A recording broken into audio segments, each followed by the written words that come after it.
Hey, everybody, and welcome to the wondrous world of superhero speak. I'm your host, Dave, And I'm the other guy, Don.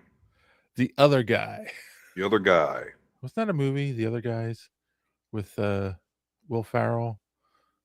I'm pretty Oh sure it was. no. Has to Uh, be. In yeah. some dimension.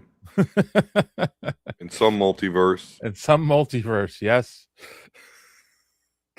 All right, we are going to be talking about a lot of Marvel rumors Mm-hmm. this week, and one is kind of sort of confirmed by the actor himself. We'll get into that. Mm-hmm. Um, Mm-hmm. we also have some interesting news about Magic the Gathering that you brought to my attention. This is Yeah. one of the weirdest stories I've ever seen, but we're going to talk about it. And of course, we will be reviewing Wonder Man, the latest MCU show on Disney Plus. And yeah, that's what we got. Sound good? Does that sound like a good show Sounds there, Don? great. It sounds awesome, Dave. Absolutely. All right. So with all of that said, how are you, sir? And I will turn on Spider-Man while you answer. Okay, great. Yeah, gotta get Spider-Man turned on. It is Oops. quintessential superhero speak YouTube show. But how have I been? I've been doing great. Had a good Star Wars tabletop RPG session. Oh no! Look, you tried to turn Spider-Man on, and All now right. you went away. Boy, Maybe maybe during the break I'll try to fix them. yeah. Anyway, So, great tabletop Star Wars game. I did, but I've got to confess something, Dave, and I'd love your feedback as well as those that view this. Let me know in the chat how you feel about this and what answered my question, and that is, hello, Frosty. Hello, Frosty. Is I used AI. I used AI to help me create content for my tabletop role playing game. You cheated. We were talking about me and you. We were talking about Microsoft Copilot, and we're certainly not a Yeah. sponsor. This is not a commercial, but it did get me kind of thinking, like, man, I should work with this more because it's not like all of a sudden everybody's going to abandon the Microsoft platform. So if AI is the thing, this is generally something I think I should know how to work. And I've been using it at work where I just do like horrible emails and I, make it, clean it up and stuff, which is fun. But I basically got to focus on kind of the story and what I wanted to happen. And the AI created some pretty cool things. And yeah, it knew the rules to the specific edition that I was running. I'll tell you where it gets a little messed up, though, is the artwork. Yeah. I asked it to illustrate some battle grid maps, and it did reasonably okay. But a couple of things that went wrong is, okay, I had to put a Millennium Falcon type ship in a ship hangar, and that was one of my encounter areas. And there was another encounter area that was completely different, and then it just kept wanting to put like a ship in there too. Yeah.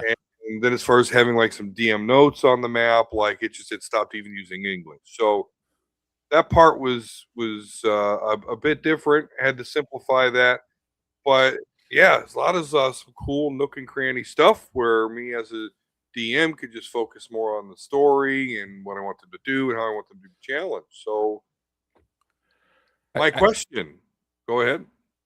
I so want to make a joke about AI images and it and people's heads missing. I'll leave it at that. But I'm trying to avoid being political for right Yes. now. Yeah. Yeah. So anyway, you want to ask the chat.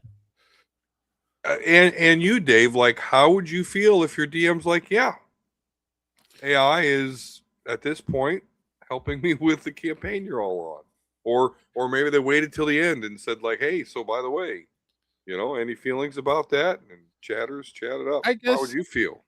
I guess my question would be how much of it did AI do and how much of it was you? Like, did you say, here's my basic idea and I want this, and these points, and it just created everything for you? Or based on what you told it to do, or did you say create a campaign and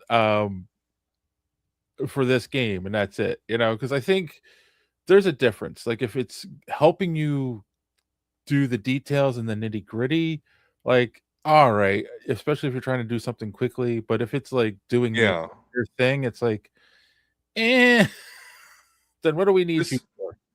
this is at least how it got started. Because this is already an ongoing campaign where it had been fully, done manual by me, and again, they're Mhm. level 10. I said, I want you to create an adventure module. I have a party of 10 level heroes. I want it to be on this planet. I want them to try to destroy this thing to do, this other thing here. And, I just kind of gave it the points and what I wanted to do. But as far as like mechanically coming up with like the skills necessary, and it did all that. Loot tables. It had all the stat blocks for all of the enemies that it was, saying, hey, this is, maybe what you should do here. Have these enemies be here. So, I mean, yeah, it was Okay. definitely guided by me because it Right. can't do anything. But as far as like being able to quickly, hey, I know the rules to this game, or hey, I know how to do these Excel formulas, or hey, I know how to do this sequel. It really is the gateway for people now to be able to use things like SQL code and stuff like that. That, yeah, you don't need to know it. You just need to say, hey, I'm going to use Excel. This is what I want to do with this data. So, all right, cool. Well, Frosty says that's fine. You're using it the right way. Yeah. Again, I think All right. again, you're already in the campaign. You're just trying to help it, trying to get help. I guess do things quickly because again, you have a busy life. You don't always have time to sit down and write out the details for a day or a campaign or whatever. So we'll let it slide. We're gonna let it slide this All time. right. Let it Uh, slide. So that was cool, Dave. Well, how was your week? um, I'm tired of living on the frozen tundra. Uh, Yeah. it's been cold here in Philly. It's been below freezing. We snowed last weekend. We got hit with a pretty big storm, Yeah. and it's just covered with a layer of ice, the snow that's still out there, and it's not been warm enough to melt it. So it's just Yeah. it, it's it's a mess getting around. The city's just doing a terrible job cleaning up the streets, and we have a new mayor who's just the worst. I'm sorry. Uh, we got hit with a snowstorm earlier or the end of last year, like a small one. It wasn't a big deal, but like there was no plowing done because they were like, "Oh, well, we weren't ready for this." You should be ready at the Yeah. start of winter, period. Like you're like it snows on the East Coast. It snows in this city. Right. There's no You can still, excuse to not yeah, get. you can still stockpile salt Yeah, and still have big exactly. trucks with gas in them ready to go. Yeah. So People that say, hey, when this happens, yeah, and yeah, it's funny because the girlfriend and I actually went downtown on Friday. We had a it's part of her Christmas present. We had done it a few years ago. We did it again. Is We go to this cooking class. It's a group thing. This one was a date night one. All the date night ones are on Friday nights there. So that's why we went down on Friday. And it's a lot of fun. It's like they have all these stations set up and they put you in groups and you just go to the different stations and help make the thing, and then you all yeah. sit at these tables together, and it's like you all talk and have dinner and that you helped cook, and it's a lot of fun.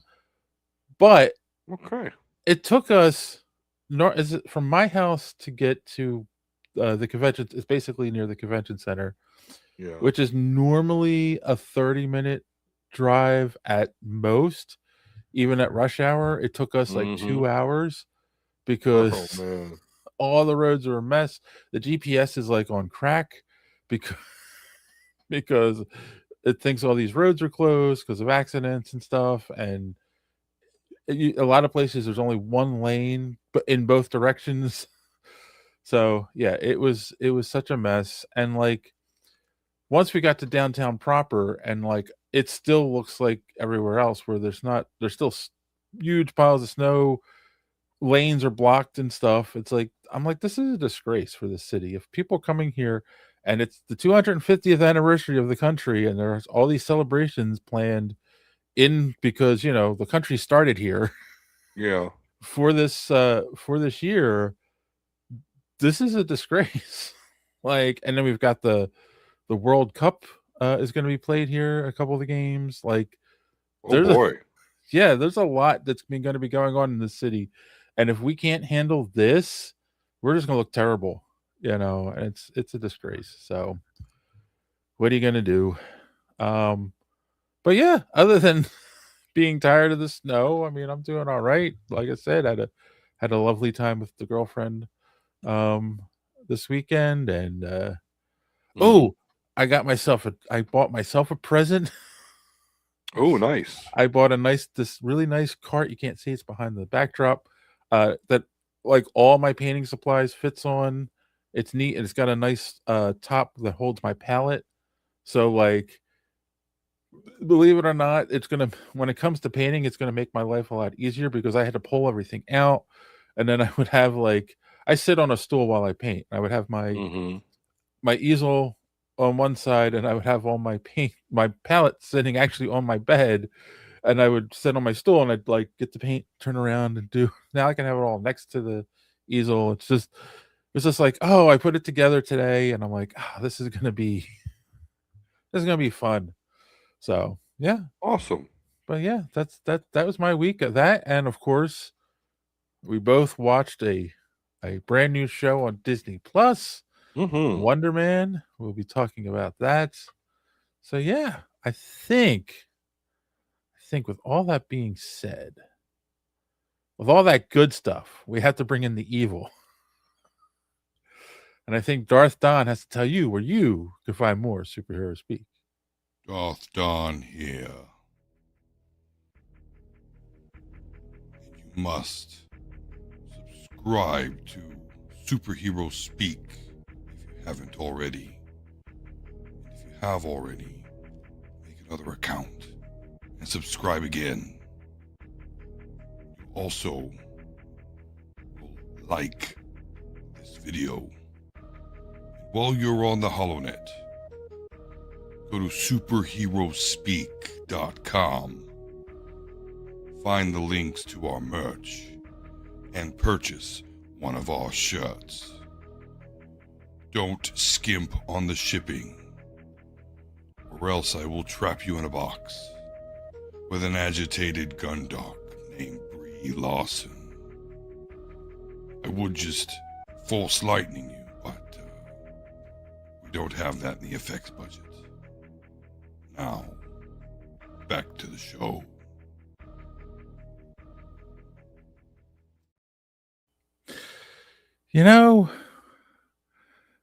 We got Frosty here, but where's Kassan and where's the oh my god, I'll say you can't even remember Thronkill. Thrawn, who's because he hasn't been here in a number while. one. He Yeah, I always mean, and make there's no NFL foosball tonight. exactly. So Frosty's our true fan. Uh, I hope all is well. yes. I hope So you do just hate us and that everything's still good with your life. Yes, this is true. All right, let's talk about this Magic the Gathering lawsuit. Oh 'Cause yeah, buddy. this is one of the weirdest ones. So Hasbro, who owns Magic the Gathering right now, is being sued by its own shareholders for Yeah. printing too many Magic cards, quote unquote destroying the long-term value of the brand. Now this has to be something that I would imagine happens sometimes in business, because shareholders, all they care about is making a profit, right? And uh there's a thing called fiduciary Fiduciary. yeah, duty, um which basically means if the company is doing things that causes them to lose money, then um they're not meeting that obligation, and then they shareholders can sue the company. But this is a weird one, in my opinion, because it's not about the idea that they're not making money, which maybe they're not. I don't know. I didn't go into all the details. Maybe you have more information, but it's more like because they're printing too many cards, the secondhand market is really affected because they don't have a long-term value. And maybe that makes them less desirable and people aren't buying as many cards. I don't know. You're the card guy more than I am. What do you think? Yeah, I mean, that is interesting because what you just said is correct. One of the big problems that the shareholders have with the executive is the fact that they're doing these reprints. Because let's face it, with all these releases that are coming out from Magic, with literally all the thousands of new cards that are released every year, they can't think of all different ones. They do have to reprint, some cards, which hits the secondary value. I don't know why the shareholders care about that unless they've got unless there's somewhere that Hasbro has a stock of some Black Lotus or whatever. I don't know. But I think the other part of their argument though is overall the brand is being hurt. Yes, these executives want to make these year to date metrics and get these sales goal, but overall, if that means people are going to stop buying your product because the your reputation's so bad, then I could see them saying, yeah, fiduciary responsibilities, we're going to get fucked here in 5 years if we keep doing this. I think maybe I'm completely wrong here. I think too there's probably a mentality of, okay, let's say they come out with a special card and it's a chase card, and they're normally with a chase card, and I don't know, don't yell at me, chat, or anything, how these numbers work, but let's say a chase card is they only print 100 copies of it normally, but people who really want that card possibly buy hundreds of booster packs to get that card. Whereas now, if they print 1,000 of them, and I'm just using really loose numbers here, the chances of the people who really want that card getting it is much higher, and they can get it much faster, so they're buying less booster packs to get that card. So yeah, but at the same time, you're trying to make your customers happy, so they'll keep buying your product. So 6 of one, half dozen of another. But this article goes on, not only that part of it is like they're being caught kind of manufacturing hype in scarcity. The 76-page lawsuit allegations Hasbro executive attempted to manufacture a perception of high demand for Magic's controversial 1030th anniversary set. Less than an hour after the set's release in 2022, Wizards of the Coast tweeted that sale has concluded and the product is currently unavailable for purchase, implying that despite its exuberant price, it was so sought after that the company almost immediately sold through its inventory. In reality, the lawsuit says, the tweet was a result of a plan from Hasbro management to pause, quote unquote, sales of the set if it seemed like negative perception was damaging its initial sales, artificially buoying the company's share value. According to testimonies from former employees, Hasbro had only sold a portion of the printed 30th anniversary series when it stopped sales. Some of those unsold sets, the lawsuit says, were later discovered in Texas in a Texas landfill. So it shared the same fate as the old ET Atari game, which it was infamous for so long. But that's there you Okay, go. and I can see. They're more worried about manufacturing perception than not having to bury a bunch of cards in the landfill. And I can see that too, because that's also creating unnecessary cost. Mm-hmm. Yeah, but if you go find that landfill, Oh, you get those cards. Yeah, and it's weird because Magic has also gone through the last few years all of these specialty sets, the Marvel cards. yeah, Universe Beyond, Right, right. Like which is only picking up steam. It's not even a special thing. You right. get more Universe Beyond now than you do like actual Magic sets. The Lord of the Rings cards where they had the A, one ring. a Yeah. Final Fantasy where they got the Chocobo, however you want to say that. Yeah. When we were at New York Comic Con, I was there for the exclusive panel that revealed the Teenage Mutant Ninja Ninja Turtles. Turtles. It's Yep. coming out here in March, just in time for income tax refunds. Yeah. Yeah. I'm gonna buy a box of that. Of course you are.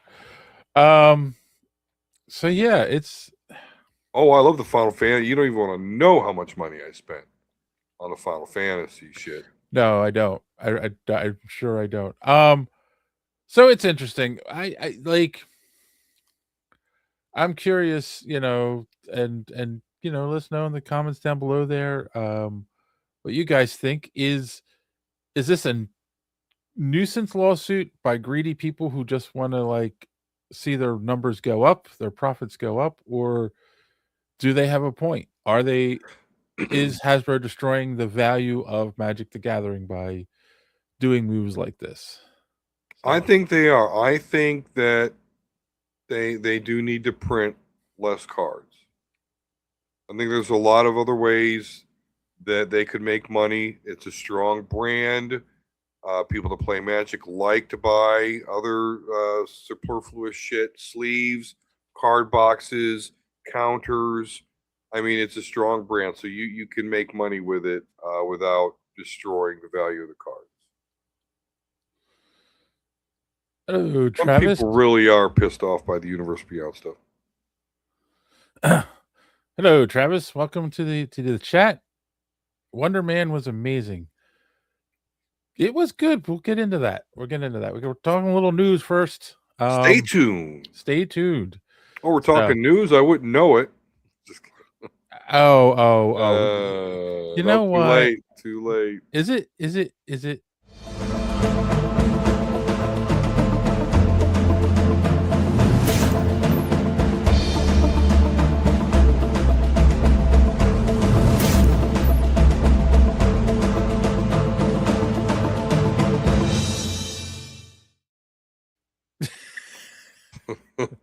All right. Let's move on to Marvel news. This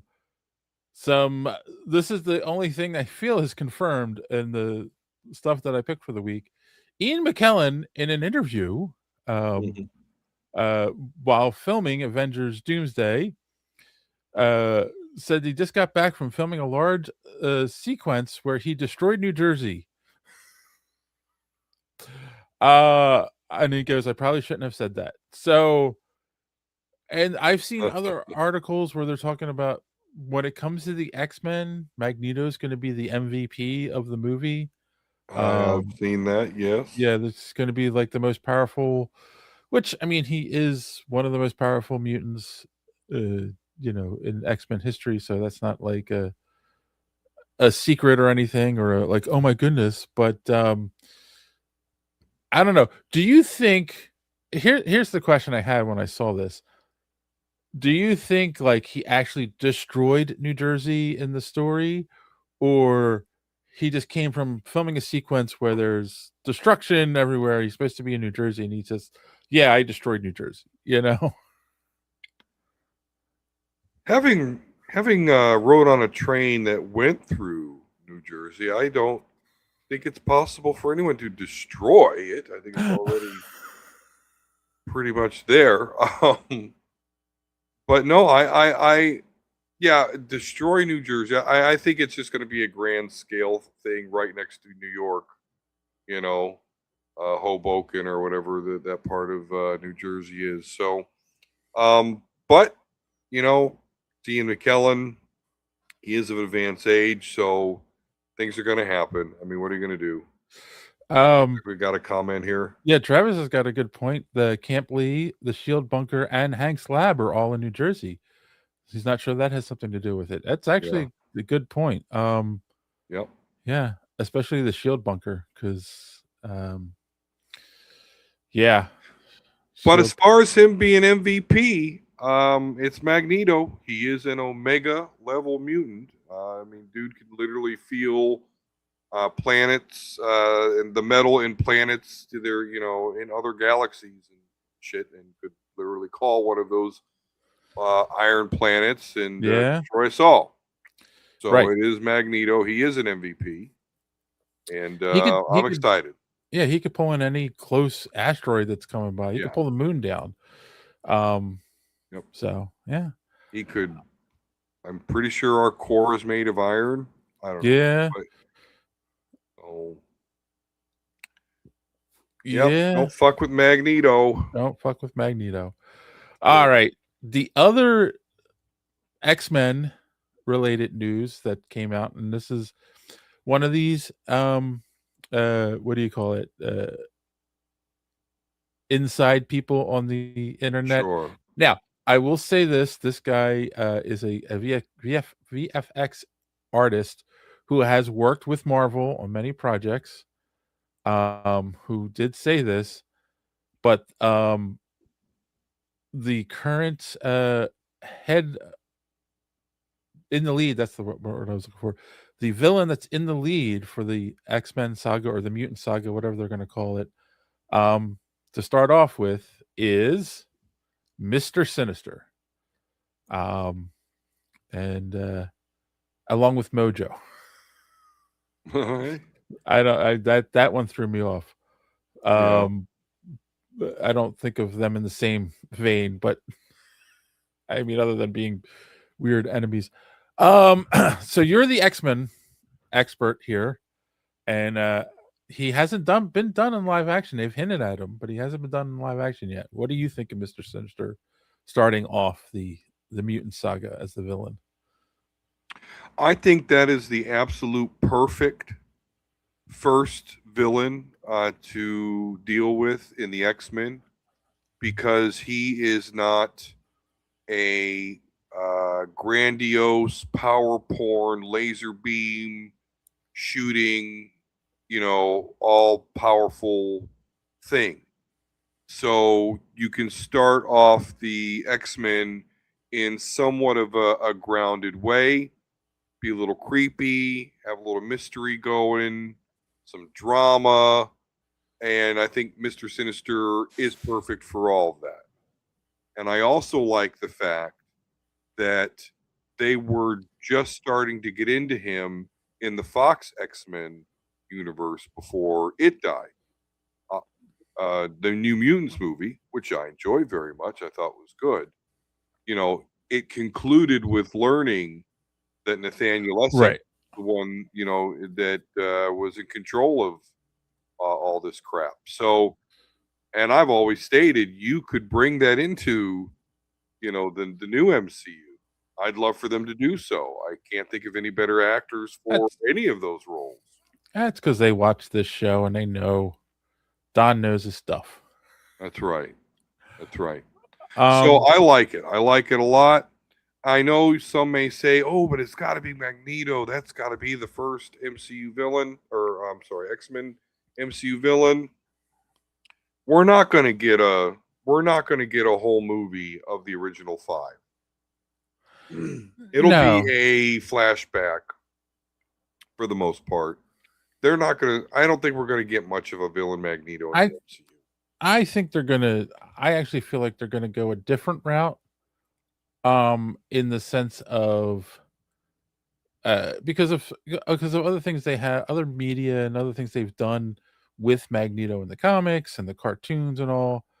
Um, he's not. I think they're going to bring him in, but he's not necessarily going to be a villain at first. He'll be Yeah. partnered with Xavier, and something's going to happen where they have a rift, and that's when he starts going like, all right, well, the mutants need to do their own thing. So Travis says there's a rumor that the X-Men destroy Tobey Maguire's universe, and we see Doc Ock with him when it happens. And then his theory is that the X-Men show up during Spider-Man 2 when Doc Ock creates his son gets out of control because of the X-Men. It gets too big, and that's what destroys the universe. Yes, I know that rumor's out there, but from my understanding, there's nothing substantial behind that rumor.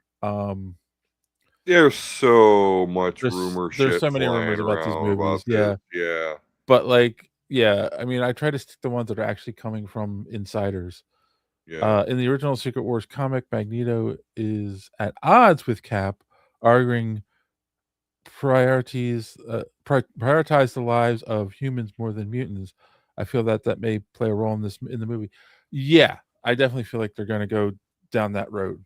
Well, yeah, I mean, if they've always said that we were going to get kind of the Avengers versus X-Men in this movie, and in the actual X-Men versus Avengers comic book event, it was Cyclops versus Cap, but that was still the point that like you don't prioritize mutants enough, and Cap actually could not disagree, Yes. which was interesting. But so there's some credence to that. I agree. The other rumor, this comes from My Time to Shine Hello, who apparently has come out with stuff before that turned out to be true. So, but again, I'm sure broken clocks, right? Twice a day, right? Exactly. Yes, exactly. That Steve Rogers, who we know he's in the movie. We had a teaser trailer for him. Yep. And all of that. Is actually living in the same universe as the Fantastic Four. And that's basically like how he gets involved. So I don't know about that. I never got the vibe that he was in a different universe. But again, I'm going to say this again. How time travel works in Marvel is so wonky and inconsistent. Yeah. I don't know what to say anymore because they're trying to, like, in one hand, they're saying time travel, every time you go back, you're creating a new multiverse. Right. Per Endgame, it would be it would be impossible for him to be in the same universe. Yet in that same movie, he's old at the end of it, suggesting that what he did was in this timeline and that he has naturally aged at this point. Exactly. Also, that would insinuate that Captain America created the Fantastic Four by going back in time and creating another universe where the Fantastic Four came into being. And then, but when Deadpool travels through time, he actually affects events, and now they're part of the MCU. So again, I said this at Endgame. I've said it over and over again. It was the worst thing they could have done in Marvel was introduce time travel, and then that use time travel to explain multiverses. Everything's messy. So again, did he create the Fantastic Four universe? Is he hiding out in it, or is it just bunk? I think it's bunk, but you guys let us know what you think.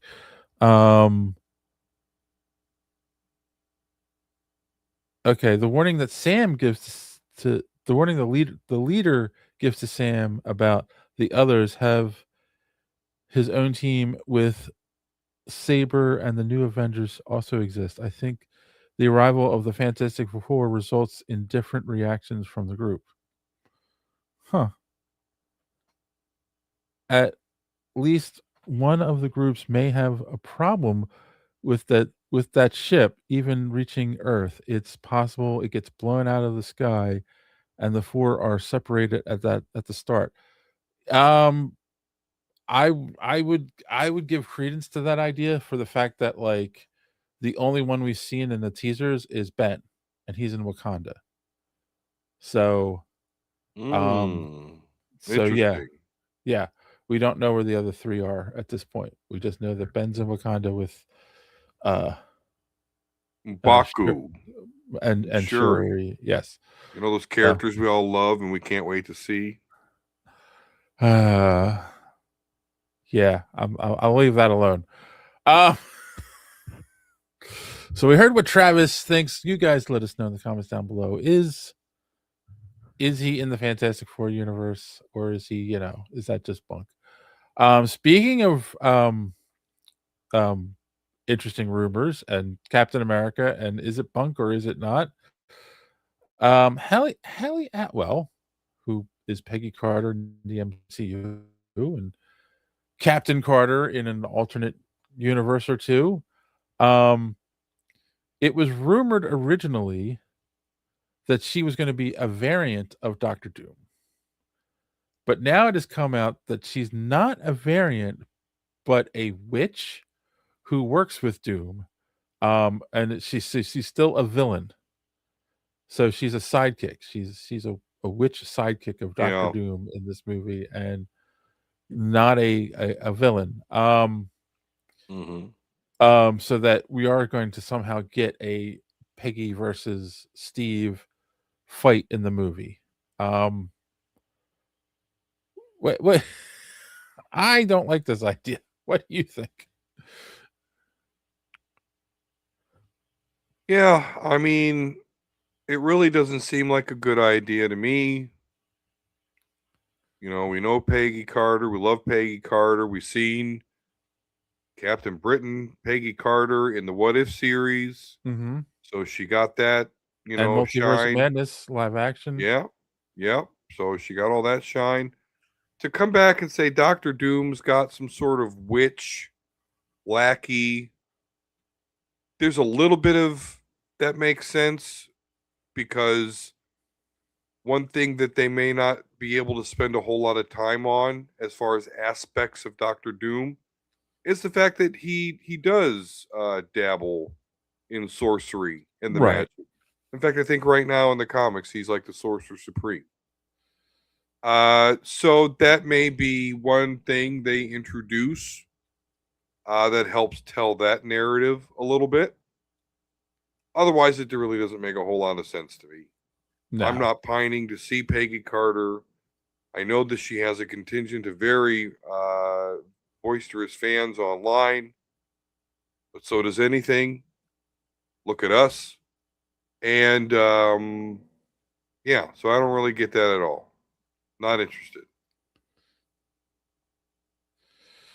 Travis says, I could see us getting a moment where Doom reveals his plan to elderly Peggy, and she wants to warn Steve in Winter Soldier, but the dementia prevents her from doing so. Yeah, I mean, So could you imagine that though? A Robert Downey Jr. Doom is talking to Peggy Carter. Oh, I am very worried. I digress. Yeah, I don't want to see her as a villain, but that's me. You guys let us know.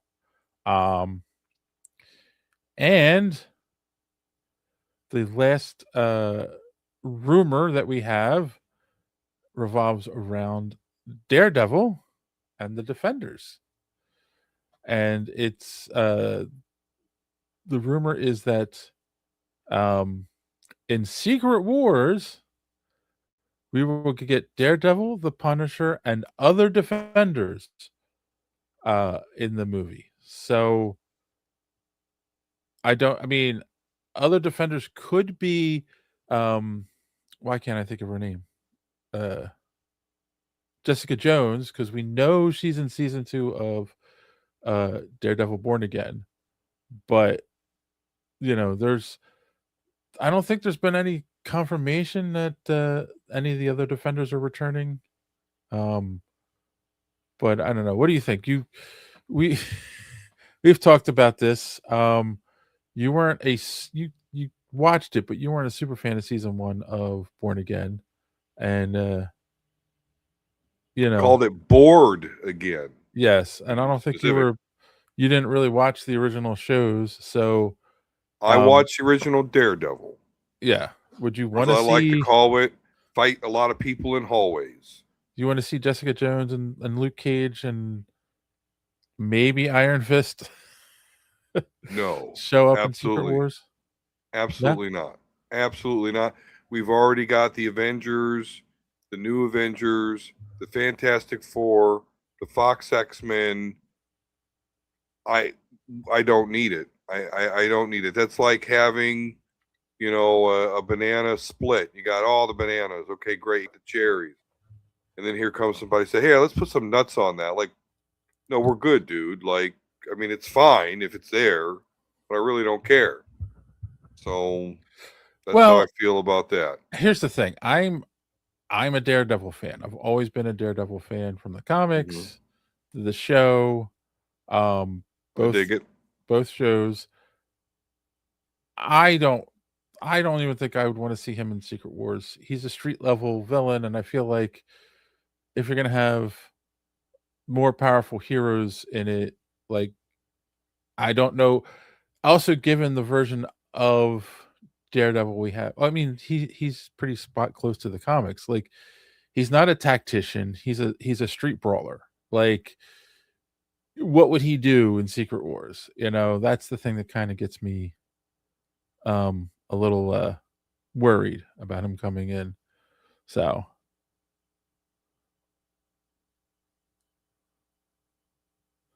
on November 2nd of last year, Finn Jones posted an Instagram story, a red neon light outside a dojo in Queens, New York, where a Born Again is shooting. Oh, okay.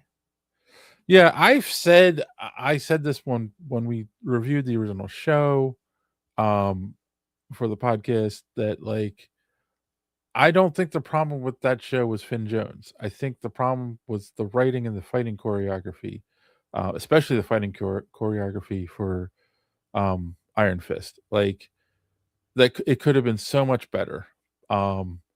So I would like to see get another chance of playing the character, whether that means he's in Secret Wars or just in Born Again. I would like to see him get another chance. So sure. So while we're on the Daredevil subject, though, or Daredevil Jason, whatever you want to call it, yeah, what did you think of the trailer before Wonder Man? Yeah, because I did Born Again season 2. Born. It's an N, not a D. I mean, we had seen some of that stuff already. They had put the sizzle reel out, and a lot of those shots were in the sizzle reel.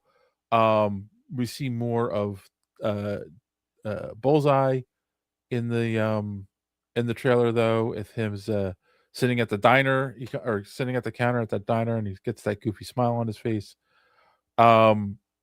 Of course, Jessica Jones, we knew she was coming back. They showed her. All great. We got Wilson Fisk boxing, which comes from the comics. He does that, it's one of the things he does exercise wise. So, like, I thought that was all great. Hats off to D'Onofrio, because he's up there age wise, and he's still in there doing that stuff. So, and he doesn't come off as an old guy doing it, So, I mean, that was a point of contention I had with season 1, is I thought D'Onofrio, when they had him doing some sort of fighting and whatnot, I thought he did look very, very stiff and aged in doing so. And Kingpin, is not like that. So when I saw them doing this boxing, I'm like, I don't know how convincing this is going to look. So you think it looks pretty good? You think he looks good doing his boxing? I mean, I think the shot where stiff? it's one shot and he swings and hits the guy. So you're right. We'll see. We'll see when I can see the whole scene. It looked that quick shot in the trailer looked good. Did you notice Yeah. who got one quick second in the trailer? I don't think so. Probably not. No. Foggy. Foggy's in the Oh, trailer. I didn't catch that at all. So I can't think of the actor's name off the top of my head, but like he had said at one point it was like, oh no, he's not coming back. But then there were pictures of him on set when they were filming season 2, and then he came back out and said, oh no, I was just visiting. I mean, I knew they Probably a were gonna flashback. yeah, it's obviously gonna be a flashback scene. I don't think they're gonna do anything weird where he comes back from the dead. There's no Lazarus Pits in Marvel as far as I know. He could be a mutant and go to Krakoa. He could. Oh, I that's do pretty think they need to far-fetched. start sneaking more mutant stuff into all their projects. Um, but yeah, I thought it looked good. I'm excited. I liked season 1. I know you didn't like it as much. I think this one's going to have more action in it, and maybe that means you'll be a little more excited about it. There's definitely going to be more fighting, and you're not going to bring Jessica Jones back to just have a conversation with Matt. Like, you know, um, she'll be kicking some butt. So, yeah. Hey, and Probably saying something snarky, huh? if Luke Cage and Iron Fist show up, then there's a good chance there'll be one of those like at the end of the season they'll show up to help with the final fight. That'll be that. It would make sense.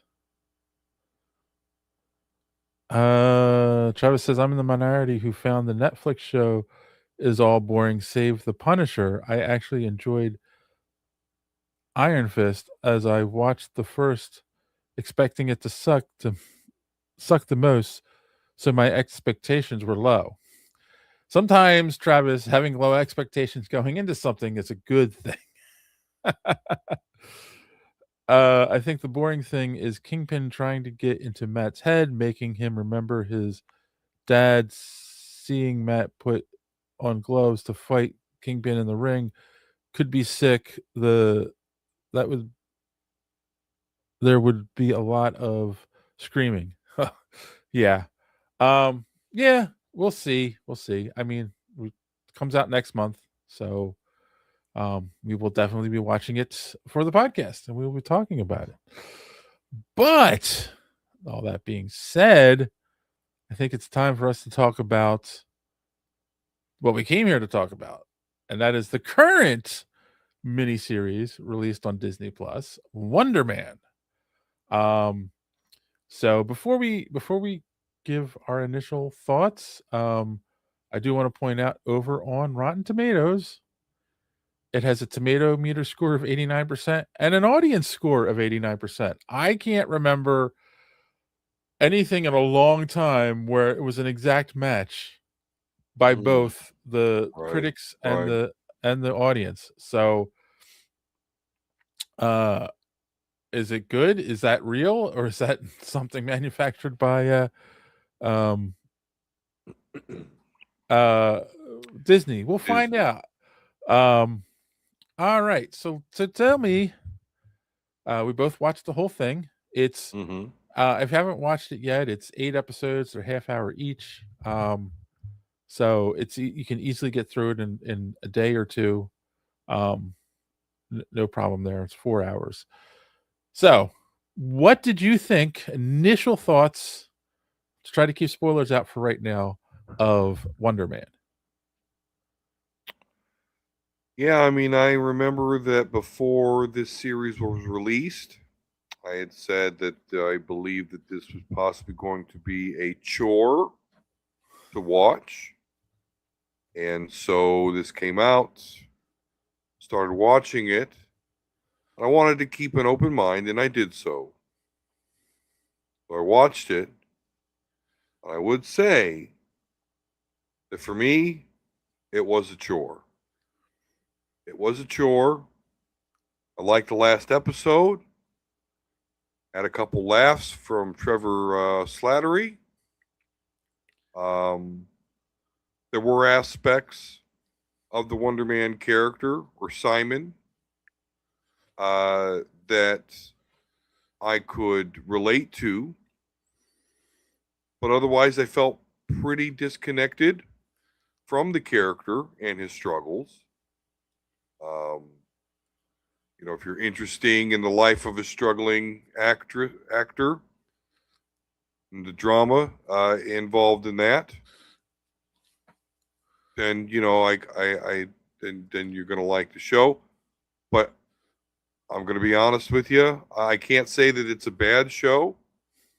It's more of a it's not for me thing. But I was mostly bored with the series. Wow. That's my spoiler free. Wow, I feel like we watched two different shows. I loved it. I think it's one of the best written things Marvel has done in a long time, a really long time. And in a lot of ways, it's back to form of the early Marvel projects, where it is story first of a situation, and then a guy has superpowers second. Like, that's not what it's about. It's about the character. You know, people always point this out. Captain America: First Avenger is a World War II movie where there happens to be a super soldier in it. Winter Soldier is a spy thriller. Ant-Man is a heist movie. So on and so forth. Like, a lot of the early projects, they wrote a decent story first and worried about the superpowered character second. A lot of good Marvel books were written that way too. So in that respect, I feel like I loved it. Now, we'll get into this. There's a couple things I feel like missed the mark on, which could have made the show so much better if they had done these things. But so far so good. I kind of want to see more of this character and going forward and see what he can bring to the MCU, because yeah, I loved it. I didn't like him as well. I kind of did like him as Black Manta, but I think Yahya, is that how you say it? Yahya Abdul Maleen. I feel he did an awesome job as Simon Williams, Wonder Man. So there you go. Two conflicting opinions on this show. So we will do our normal. If you haven't watched it yet and you don't want any spoilers, here's your opportunity to bail. Come back, watch it, and you can hear what we thought. Going into more detail. Or if you've seen it or don't care, well, here we go. So I guess is there anything in particular? You just said it was a struggle and it was boring, but is there anything in particular that was like you really didn't like about the show? I didn't like the fact that really, except for the last episode, to call this a comic book show or movie, to me, is a stretch. Now, understand, and I acknowledge this, when it comes to comic book content, I do want to really see them do the thing. I want to see the fantastical powers. I want to see the superhuman battles and fights. That's what interests me. I'm not interested in the emotions and struggles of a Hollywood want-to-be actor. I don't want to see or hear their manager, who is a jerk face, and all the people they have to deal with who is a jerk face. Like I remember one of the characters, a woman, it was the assistant of the guy from Superman, the director, which I didn't get that character. Like, he just reminds me of the general from, they have the same stupid hair, they have the same accent. I just kept seeing that dude. I think one of the things I'm going to just say this real quick. You maybe I have been doing this a little longer than you have, and even going back to the days when I volunteered and worked conventions. Like, I don't feel like you've had enough conversations with actual actors to appreciate, like, yeah, like, one of the best guys I worked with, and I worked with him at a couple different conventions. Mike Hogan from Battlestar Galactica, who played Colonel Ty. Um, Great guy, and like he explained that you get the gig and you do the show, and then you, but like your job is actually finding gigs. Like there's very few actors who just get offered roles. Like, it's a lot of work and there's a lot that goes into it. And like I feel like there was a lot of honesty to the show and how that stuff went down, which so I appreciated that. So I can see, if you don't know people and have talked to people about this kind of stuff, I could see why that might be boring to you.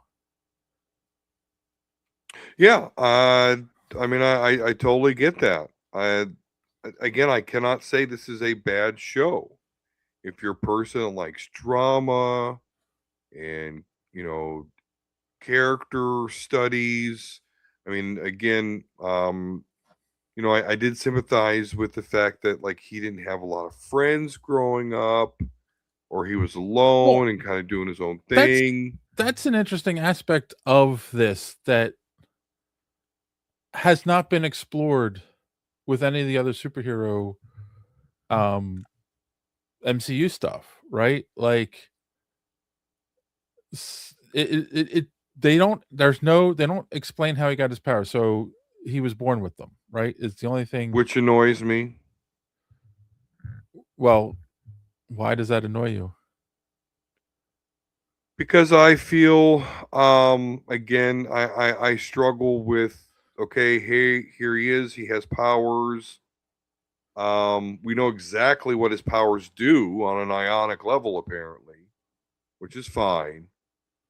But the fact that he we don't even have a conversation with someone, and if I missed it, let me know, where he even explains like at what point did this actually start happening, and what could have potentially done it, because otherwise I'm thinking, oh, they're going to Miss Marvel him at some point. He's going to be a mutant soon.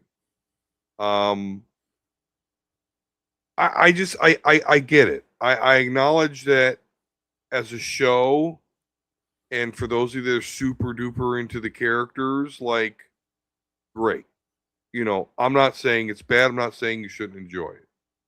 I'm just saying that when Don sits down to watch a Marvel show or movie, I don't expect to have to go through 3.5 hours before I see him do his superhero thing.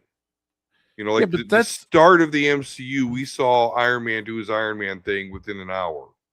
We literally had to go through a 4-hour movie to learn about this character. 3.5 hours, he looks nothing like, or does nothing remotely heroic. It's just not. And so honestly, my theory is that this is all the setup. Like if this is all the setup, like that we care that this guy actually becomes Vision, and that's how we start to care about that character, then okay, no, I'll say I get it. But I will say this: I don't think they're ever going to go down that road with in the MCU, because we already got Vision.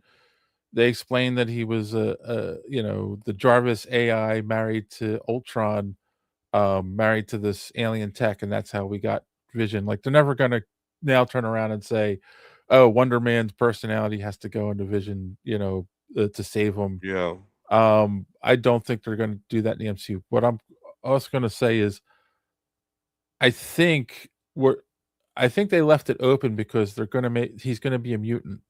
Um, he's a mutate in the comics. So yeah. he was mutated, and that's how he got his powers. I think they're gonna just make him a full out mutant in the MCU, and I think that's why they left it open.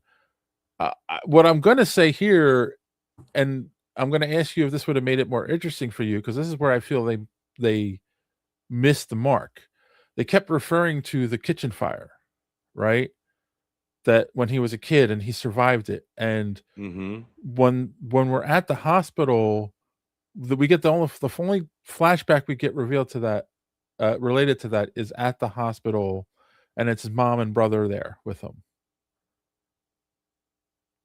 I feel like one of the things that would have made this interesting is if he killed his father by accident. Like, that was the first time that his powers did what, did their thing, like we saw him do in the movie studio, where he blew up the studio while they were filming the movie. Um, if he had if it got revealed that that had happened when he was a kid and he killed his dad, it would have gave more, in my opinion, would have gave more credence to why he's hiding his powers, right? Because they start showing how powerful he really is by the time we get to the end of the show, and it's like, why weren't you an Avenger? Like, why weren't you out saving the world? Why were you hiding your powers all this time to be an actor? He was being an actor because that's revealed. His dad tells him when they go see the movie when he's a kid, they go get burgers afterwards, and he's like, "Oh, you're really good. You should do that. Like, you should pursue this." So that was his motivation to be an actor. But why?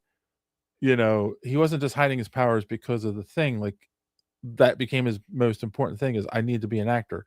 And I feel like the driving factor for that should have been because he accidentally killed his dad, so now he has to make good on what his dad wanted him to be. That would drive him, and that would have sold the show so much more, I feel. I mean, I don't know, am I wrong? No, I don't think you're wrong, because that was one of a big complaint I did have. So I'm glad that we're kind of here. Is when they did the what's his phone? I'm going to forget, the ding dong. Who was that? The The doorman. doorman, yeah, the doorman. He mentions the doorman, and then the next episode it starts in black and white, and we're seeing this doorman story. And I'm like, Poor what the Josh fuck? Gad. Am I watching? Am I watching a Kill Bill or Quentin Tarantino movie here? What the fuck's going on? But then, yeah, it's all to tell the story of how that basically superpowers became illegal in acting. Because what did you say the actor's name was? He plays Olaf. Josh Gad. Josh Gad. So he goes missing because the doorman's power is going through. Well, he was through drunk. him. Yeah, the doorman's powers, he Yeah. can create a portal through anything, and you just go through him. And who, by the way, for those who don't know, he's an actual character from the comic books. He was a West Coast Avenger. Like, he wasn't made up, or no, was he Great Lakes? He might have been a Great Lakes Avenger. Like, he wasn't made up for the show. Yeah.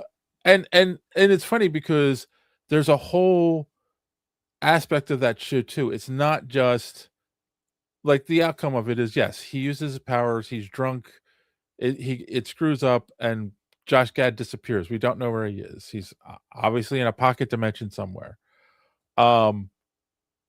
But the underpinning of that episode is that he was just a regular guy. He was just a doorman at this club, and he liked doing the job, and he made enough money, and he was happy, and then there was an accident that happens where he now gets this power. He uses the power to save everyone at the nightclub, which is where Josh Gad hung out all the time, was this nightclub. So he saves Josh after doing a rendition of Summer from Right. Frozen. Right. And he's, and Josh Gad's playing himself, which is also kind of what makes it a little funny and meta. But so he ends up like going, "Oh, you should like, let me hire you." And at first he's like, "No, I don't, like, I'm happy here. I don't see, why would I come work for you?" And then he's like, "I'll pay you $200,000 a year." Oh, okay. All right, fine. I'm not going to be an idiot and turn down that kind of money. But then, like, you quickly doesn't save his money, gets all these roles, doesn't save his money. Well, yeah. the jobs dry up. That's a classic thing, but it just shows you this weird sub journey of a guy who was happy all of a sudden saw that like possible fame and tried to chase it, and ended up being unfortunately a one-trick pony because he is a one-trick hero when you think about Ding it. dong. Yeah. And like as those kinds of things happen in real life, it fades pretty quickly and no one cares anymore. And so like he starts like having issues and whatnot, and he starts drinking more and more. But then it's like, oh, he gets an opportunity to make another movie with Josh Gad, and they go to make the movie, and he's like, drunk and or whatever, and causes the problem. But like, yeah, there's that whole subplot of like how quickly someone living in that environment can get more or less corrupted by being part of that world. So like again, it's part of what you said. It's that character study of being an actor and being part of the Hollywood scene. And yeah, I mean, I guess if you don't care for that, I can see why you thought it was boring. I think, like I liked that show. I'll say this too. I kind of feel like you could cut a lot of this out and have made it a 2-hour movie and put it in the theater. You didn't need a whole flashback episode of the doorman. You didn't need some of the explanations of some of these things. It could have been cut down. But, this goes back to one of the things I think we've said a couple times about these things is that like they're afraid anymore to take chances. They make all this money when they were making all this money with all these crossover films, so they want to have like all these big blockbuster things. But this is what makes the movie and the show brilliant again, is not only back to basics, there's no world-ending event that he's trying to stop. He's just a regular guy with powers. There's no stakes to raise. We're not worried about Thanos showing up and wiping out half the universe. We're just worried about getting a job and successfully hiding his powers and dealing with a corrupt bureaucrat, from damage control. So, okay. What did you think of that aspect of the show? The corrupt damage control guy who was just trying to like make a name for himself to save his job. I found that had a lot of parallels to the Janet Reno, and the Branch Davidians. Yeah. I thought that had a lot of parallels to that, where the department's got to find shit to do or else it's going to lose its funding, I mean, there's a lot of parallels to the real world with that. Like, well, right, exactly. Yeah. So to me, that's like, okay, it's Tuesday. You've got, but I understood it as a story mechanism for all this to kind of go down. Yeah. So that was fine. I mean, I don't even remember though how he got out of jail. I think it from that Mandarin YouTube snippet. I don't know, but I don't remember how Trevor Slattery got out of jail, but I think it was from that. Yeah, because he was hiding in he wasn't he already in Shang-Chi's village? Something like in Shang-Chi. He was already had already been out of jail. So yeah, it was the that short Hail to the King, I think. Hail to the King is when he got they took him out of jail. So yeah. Okay. Ben Kingsley. What's the character's name? Trevor Slattery. Trevor Slattery. What did you think of him and his character in the show?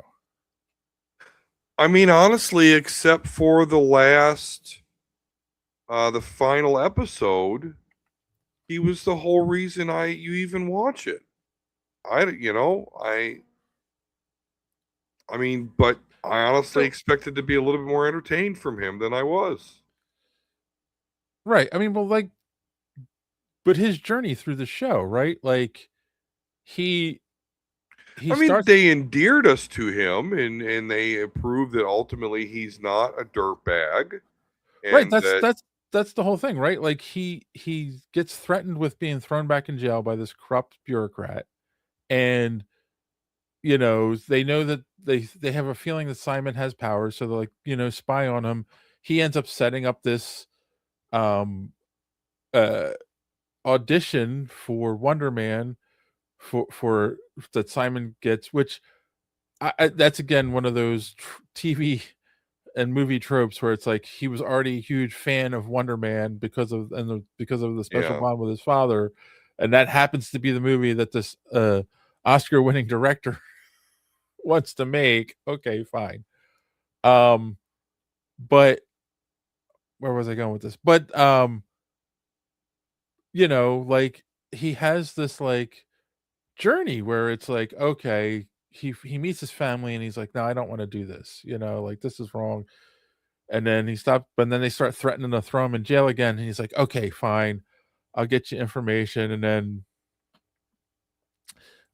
shit hits the fan because that person from Entertainment Weekly or whatever, or, the New York Times, New York Times, yeah, that's going to do a piece on them, and she has this information about him being arrested and blah blah, and like, he gets upset, but then that gets revealed to Simon what's really going on. Simon has his episode where he destroys the studio, which it's like, that's the centerpiece, I guess, of the whole thing. And he turns around and uses it and says, oh no, I had you people fooled all along. I've been the mandolin. Mandolin. um I've been the terrorist this whole time. And um Mandarin. Mandarin, thank you. And I destroyed this as a symbol of destroying, Hollywood, blah blah. So he implicates himself so Simon can go free, and live his life, which, like, that's a great character arc, I think. Um so, and you can make the argument, he goes, I'm old, Simon's young, my journey's over, his can continue, you know but yeah, I liked it. I really liked his character. I like his character a lot. I like Ben Kingsley. He's a great actor. And I Okay. definitely want to see more of him. I think we will. I don't know how they're gonna work him in. There is talk of a season 2 already for Wonder Man, so I don't think we're done seeing him. Um, but yeah, I don't know. I I just find it funny that, um, you have very specific tastes, I think. Nothing wrong with that, but Absolutely. No, no, that's absolutely it. yeah, I admit that 100%. yeah. So, I don't bemoan it for existing. In fact, I'd rather them do this with the Disney Plus app and the Marvel channels. Um, I'd rather them do something like this so that if they do throw him into Doomsday or Secret Wars or one of the Secret Wars, looks like they might actually, in past phases, they went from, hey, so this is going to be 2, now it's going to be 1. Now they're like, hey, this is going to be 1, now it's going to be 2. But anyway, so if they throw the Wonder Man character into either of those movies, it's not exactly out of left field. You do have the opportunity to know about this character. Just go watch this show on Disney Plus. But by that same token, I swear to you, as much as I called Daredevil season 1 bored again, I was not as bored as I was with Wonder Man. Hell, listen to this hot take. This is more boring than Secret Invasion. There was more oh action in no Secret no no no Invasion. no no no no no no no no no. The Secret Oh, Invasion was just bad altogether. it wasn't that bad. Its worst offense to me was what it did with Super Scroll. Outside of that, I think it's an interesting concept, and I wonder Okay. it's going to get picked up again. But what if there's a million scrolls on Earth already? Oh, and they can Yeah, look I mean, like the us. worst thing What the with fuck are you going to do about it? The worst thing about Secret Invasion, in all honesty, is they set all this stuff up in the last episode. That's like, what happened to any of that? You know, Oh, and the they had Nick Fury banging a scroll. That was kind of weird. but yeah, there's uh Sorry, he was married. That was a little what's his face was a futile. scroll. Uh what's his it's his the Everybody's a scroll. no, but Tony Stark's friend. Uh Rhodey. Rhodey was a scroll, and the At president. what point we still don't know. Right, we don't know. The president is like declaring war on, like, to go after all of them, and all this stuff. Like, this crazy setup at the end of the show that, like, has not paid off at all. And then all of a sudden there was a new president, and, like, what happened to any of that stuff, you know? Um so yeah, the fact that they left that to the end, where it's like, well, wait, this is when it got interesting, but you threw this in at the end, and then, like, the rest of the show sucked. And but then then the other flip side of it that's interesting is that, Simon feels bad and decides to break him out of prison, right? At the end of the show, he breaks into the prison, the damage control prison, and we see him basically, like, at his full power at that point, where, like, he just rips he's controlling his powers, he just rips the door off, and then he can blow a hole through the ceiling and they just fly out, you know. Um because don't forget, like, Wonder Man was an Avenger. He's as strong as the Hulk, and then he has all these other powers. Like, he's a powerful character, you know. Um, but what I found fascinating, and I did say this to my son too, is like, yeah, he broke him out of prison, but after the movie came out,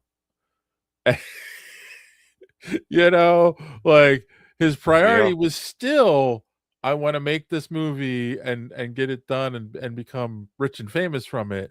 Then Mm-hmm. I'll go free my friend who gave himself up for me. So, so what? Like, I don't know. I felt that was kind of cheesy. My son defended it by saying, "Well, he was also, like, you can see he's got in way more control over his powers." At that point, it means to the fact where he walks by the camera and disables the camera with his, he doesn't have to look at anything. He just, Right. he's probably putting out some energy that disrupted the camera. Um, so like, um, so then maybe that's what it was. He was really just training himself before he went to try to free him. I'm like, okay, I guess I can give you that, but I don't know. I felt like um Slattery had a journey where he learned not to be selfish anymore, and Simon had the journey, but yet still was a little selfish at the end. Yeah, what do you think? Yeah, I agree. I mean, I didn't mind that as much as I'm saying I was pretty bored by this show. I don't have a problem with any of that. Yeah, it's cheesy, but it's a comic book thing, you know. So I liked actually that Simon didn't stay mad at Trevor and hopefully came to understanding like, okay, I get it. They were either gonna throw the dude in prison or this. And then in the end he chose not to fuck me. So okay, great. You know, we've got a nice little thing here. I mean, all that's good, man. Just not for me. Just not interested. Well, I mean, I will be glad to have, I guess, known more about the character if he does show up and do some like cool Brie Larson Captain Marvel. You know, I'm gonna show up to fight the big strong villain guy. Um, right. okay, I'll be happy to have had that history, but I just can't get over it, man. It was basically, I know it's a show, And I maintain if they want to screw around and do interesting stuff with the shows, go right ahead. I just, Okay.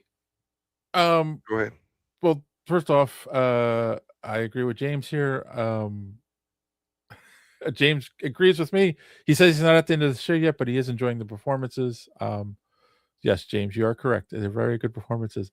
I have a question because you weren't on the show yet. When we did Wanda, what did you think of WandaVision? WandaVision had some stuff going for it that this does not. Number one, Elizabeth Olsen in skimpy outfits. You Number don't think two, Yaya's cute? I do, but not as cute as Elizabeth Olsen. Okay, all right. There's just something about Elizabeth Olsen in general when she is in the full blown Scarlet Witch, but it's just wonderful. That was the first Disney Marvel show post Endgame. So it was like, ooh, what's going to happen next? What are we going to see here? Right. I wasn't blown away with it, but there was some comic book actiony stuff peppered throughout. You got to see Wanda do her Scarlet Witch thing, and it was really interesting that it was like, oh, wait a minute. She's got the whole freaking town under some sort of spell. This is crazy. She's losing her fucking mind. So I don't know. I did enjoy it. I wasn't a super fan of the show, but I wasn't bored. I as I'm watching that show, I was never bored. I was also like, "Ooh, what does this mean? What, Mephisto? Mephisto? Gotta be Mephisto." Like, I don't know, man. It's different. It's different to me. Wanda had a lot going for it. Travis said he likes the motivation to wait after the movie came out. Trevor wanted him to live that dream, which he did, but it wasn't the same without the guy who got him there. You know what? That's Travis. That's actually an excellent point. Simon never would have convinced a random guard to let him follow him without the fame. Yeah, you're actually making a good point. This is why I'm not a Hollywood writer. That's why I'm not writing the shows. So yeah. I think that's part of why Simon does what he does. Trevor was keeping a lot from him, lying to him, but still being selfless for him. Yeah. So excellent points. So yeah, I mean, I'm trying to think, is there anything else like about the show other than like worth mentioning? Because again, yeah, I will say that like my only criticisms again, it could have been a 2-hour movie. Like they stretched some stuff out that didn't need to be stretched out. I feel like if they had connected the fire to his father's death, that would have been more his motivations would have been more understandable for hiding his powers and be more worried about being an actor than using his powers. And um what was my third point? I don't know. I'm not Professor X. I don't know what's in your head. Yeah, but like they're my two main, like, other than that, I loved the show. I thought it was well written, well acted. I want to see more of these characters. And again, it's back to MCU form and the fact that like you have you have this story, and the fact that he has powers is secondary to it. And I think it makes it more compelling, and we're not worried about getting the team together to save the universe. We're more worried about like, let's tell a good story, you know? And yeah, I get that. and that was the whole thing that JD used to say all the time, is that not every story is going to be for every person, you know. Absolutely. So yeah, um, eh, and that it is what it is. But as long as they keep writing good stuff, I think the people who worked on this show should be given some more projects, and maybe told to punch it up a little. But I think the writing, that you can't fault much of the writing on this show. Um, I like that it's different, but could be told in less episodes. So James agrees with that. Yeah. All right. So let's just, we don't normally do this for shows, but let's give it a rating because I'm curious. 1 out of 10. 10 being the best, 1 being the worst. What is your rating and final thoughts on Simon Williams' Wonder Man on Disney Plus? All right, so Dave wants me to hammer home how much I don't like this. So here we go. I'm going to give it 3 capes out of 10. Wow. It was boring to me. Okay, I'm such an opposite. I'm actually going to give it 9 out of 10, um, because I think they need to really continue down a road like this with their projects. Um, Like, where just so you understand, though, Dave, let's say they came out with a Colossus show, right? It was 8 episodes, a half hour each. And let's say the whole time the show is a story about how Piotr is trying to break it into some special art gallery with his paintings. And he just can't seem to find the motivation or what to paint. And then in the 8th episode, for the first time, he finally turns into his metal osmium form and punches some bad guy. And then the story ends. I'm going to say the same thing. And that's my favorite character. Okay. So I've seen people that are criticizing this or saying that if they say they don't like it, I've seen them being accused of things, and that is certainly not me. So I just want to make sure everyone understands where I'm coming from with this. Oh yeah, no, I Not mean, necessarily a bad show or bad writing, but again, if you took my favorite character and gave me 7.5 out of 8 episodes of him worrying about his painting, I would be bored.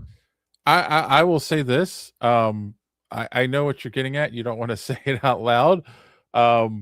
The fact that they race swapped Simon Williams means absolutely, like, let's Zero. be honest. Let's be honest. Like, Simon Williams was on top of very few people's favorite character list.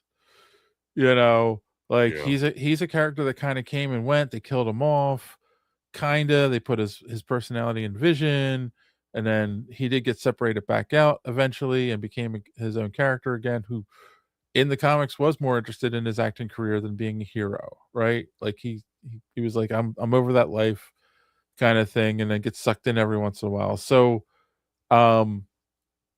like, race swapping him to make him a little more different and interesting, like, yeah, I don't have an issue with that at all. um that is, and obviously that's not why you're criticizing the show. You found it boring, I found it interesting. It is what it is. So yeah, like, let's not go there, people. That's not who we are.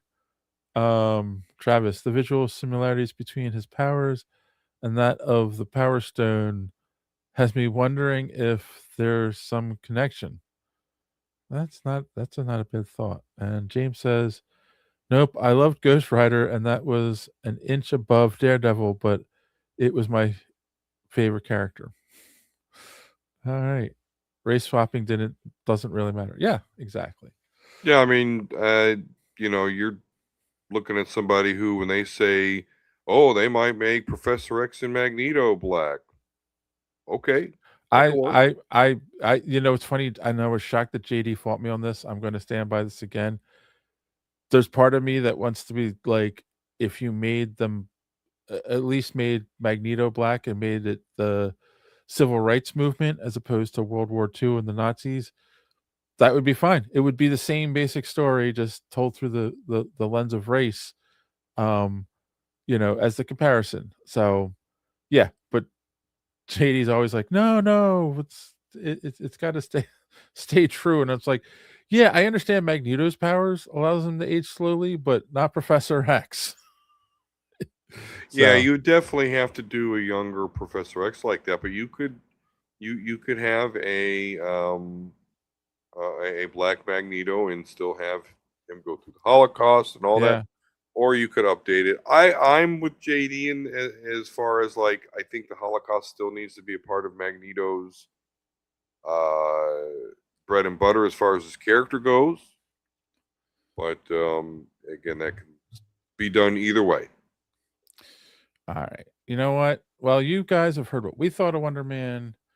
We've heard some of your thoughts here in the chat, but if you're watching this after the fact, let us know in the comments down below what you thought. And then let's move on to that question that we have to ask every time we get together. What did we learn on the show tonight? So tell me, Don, what did you learn, or do you have any recommendations, or both? Here's what I learned, and I'll try to be fast with this. We've had some subscribers while we were on our show today. So there's one. We got, was that Pilib Knit Vlogs up? Okay, great job. Thanks for subscribing there. And we got some more here. Bear with me. There you go. There's another one. So Sarah Sadile. Sorry, my English is not that great. So anyway, look at this, right? Great subscribers. So I learned that. I always like seeing the subscribers as we work our way toward. And we got Travis as well. So welcome, Travis. Well, yeah, Travis and James, I guess, they're going to be hanging with us. So hopefully they come back here and maybe Frosty must have fell asleep. Frosty must have fell asleep, but appreciate everybody for hanging out and having your input. What do I recommend? I recommend that you watch, if you're not already, Fallout. That's fun. Me and my wife just watched the latest episode, and that is just a quality show based off a video game that I've never played. So the fact that it's a video game show has nothing to do with my interest. It is just good. So I recommend you watch that. All right. I learned that Don does not appreciate good writing. He only appreciates action, fighting, and scantily clad women. Do not bring high art to Don. His response will not satisfy you. Oh man, did you ever see the Royal Tenenbaums? No. Yeah, It's funny because my late wife and I watched the movie and I liked it. She hated it. It feels like the same kind of thing. I'm your new wife. So, yeah. Recommendations. I'm going to make a very serious recommendation this week. That if you're married or have a significant other in your life, in 2 weeks, it will be Valentine's Day. Start planning something now. Do not get a card at CVS Saturday morning on Valentine's Day and say, "All right, let's go to Red Lobster." Like, actually think about your partner and what you would like to do. And yes, of course, I'm talking to the men. Most of our audience is men, so go and think of something while you've got time to do with your significant other that you'll both enjoy and she'll appreciate. So that is my recommendation. So there we go. On that note, boys and girls, as always, thanks for watching. Don't let your cape caught in the door. See you next time.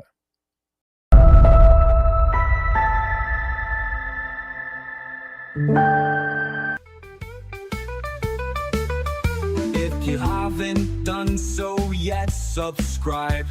It really keeps this podcast alive. Smash the like button if you please. It gives us what we need.